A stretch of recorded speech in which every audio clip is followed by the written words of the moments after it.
সিলেট সদর উপজেলা পরিষদ নির্বাচনে চেয়ারম্যান পদে জেলা আওয়ামী লীগের সহসভাপতি সুজাত আলী রফিক বিপুল ভোটে বিজয়ী হয়েছেন। বুধবার 8 মে অনুষ্ঠিত নির্বাচনে কাপ-পিরিচ প্রতীক নিয়ে প্রতিদ্বন্দ্বী প্রার্থীর চেয়ে প্রায় দ্বিগুণ ভোট পেয়েছেন তিনি।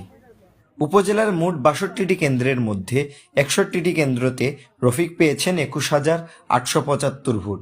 তার নিকটতম প্রতিদ্বন্দ্বী হিসেবে আছেন আনারস প্রতীকের আওয়ামী লীগ নেতা মোহাম্মদ শামসুল ইসলাম। তিনি পেয়েছেন 11,630 ভোট। জয়ের ব্যাপারে আমি 100% প্রত্যাশী এই কারণেই যে আমি দীর্ঘ 40 বছর যাবৎ রাজনীতির সাথে জড়িত এবং এই সিলেটের এমন কোনো দাবি দেওয়া নেই যে আন্দোলনের যে দাবি দেওয়া আদায়ের আন্দোলনে আমি ছিলাম না। সুতরাং মানুষ শুধু একজনকে চেহারা দেখলেই ভোট দেবে না, হ্যাঁ, মানুষ তার অতীত কর্মকাণ্ড থেকেই ভোট দেবে। হ্যাঁ, এখন মানুষ অত্যন্ত সচেতন, আমাদের জনগণ। আমি এই সিলেট সদরের